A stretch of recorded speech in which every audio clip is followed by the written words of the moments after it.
আসসালামু আলাইকুম ভিউয়ার্স। আজ আমি খুবই মজার একটি শাক নিয়ে এসেছি, মটর শাক। খুবই সুস্বাদু, খেতে দারুণ লাগে আর উপকারিতা তো অনেক। যাদের কোষ্ঠকাঠিন্য আছে তারা এই শাক বিভিন্নভাবে খেতে পারেন, খেলে অনেক উপকার হবে। তা আমি আজ রান্না করব চিংড়ি মাছ দিয়ে এই মটর শাকের ভাজি করব। প্রথমে শাকগুলোকে আগে বেছে ধুয়ে নেব, নিয়ে তারপরে এই যে ছোট ছোট করে আমি ছোট ছোট করে কেটে নিয়েছি। যত ছোট করে কাটা যাবে তত ভালো।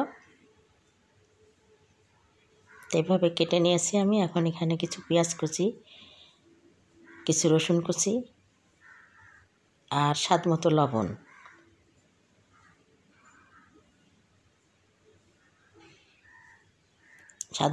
দিয়ে দিলাম। এবার একটু কাঁচামরিচ আমি যে কাঁচি দিয়ে কেটে দিচ্ছি, কারণ শাকও সবুজ, মরিচও সবুজ।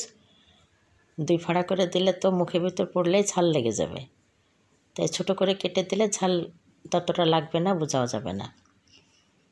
তো এইভাবে আমি একটু সামান্য পানি দেব, দিয়ে শাকটাকে ভালোভাবে সিদ্ধ করে নেব, পানিটাকে শুকিয়ে নেব।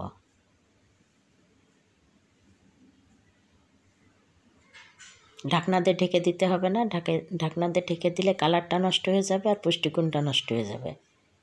তো এইভাবে নেড়ে চেড়ে পানিটাকে শুকিয়ে নেব।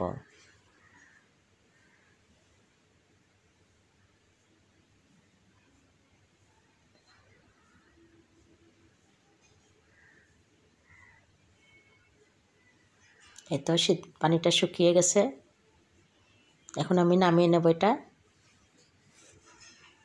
তো ভিউয়ার্স, আমার শাকগুলো সিদ্ধ করা হয়ে গিয়েছে।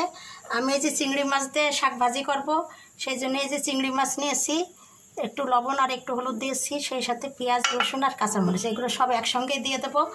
এই যে প্যানে তেল দিয়ে দিয়েছি, কারণ চিংড়ি মাছ বেশি ভাজা যাবে না। পেঁয়াজ আর চিংড়ি মাছ একসঙ্গে ভেজে নেব, তাহলে সমান সমান হবে। খুবই মজা একটি হেলদি শাক ভাজি, একবার খেলে বারবার খেতে চাবে, এতই মজা। এই তো আমার পেঁয়াজ, চিংড়ি মাছ ভাজা হয়ে গিয়েছে। এখন আমি সিদ্ধ করা শাকগুলো দিয়ে দেবো।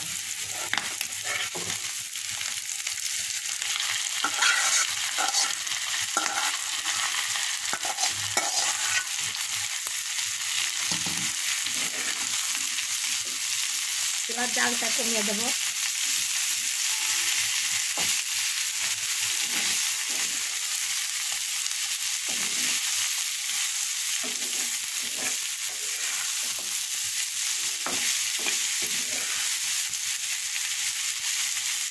কালারটা কত সুন্দর হয়েছে।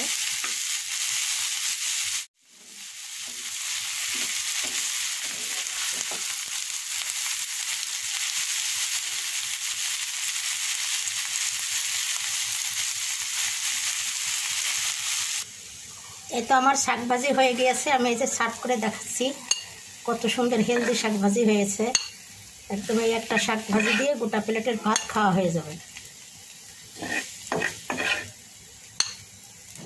তো ভিউয়ার্স, আমার মটর শাক ভাজি, চিংড়ি মাছ দিয়ে মটর শাক ভাজি হয়ে গিয়েছে। দেখুন কত সুন্দর কালার হয়েছে, আর খেতেও দারুণ হয়েছে। আর পুষ্টিগুণ বজায় রেখে আমি ভাজিটা করে নিয়েছি। আশা করি আপনাদের ভালো লেগেছে। আর যদি ভালো লেগে থাকে তাহলে অবশ্যই আপনারা আমার চ্যানেলকে লাইক, কমেন্ট, শেয়ার ও সাবস্ক্রাইব করে আমার পাশে থাকবেন। তাহলে আজকের মতো বিদায় নিচ্ছি। আপনারা ভালো থাকুন, সুস্থ থাকুন। আল্লাহ হাফেজ।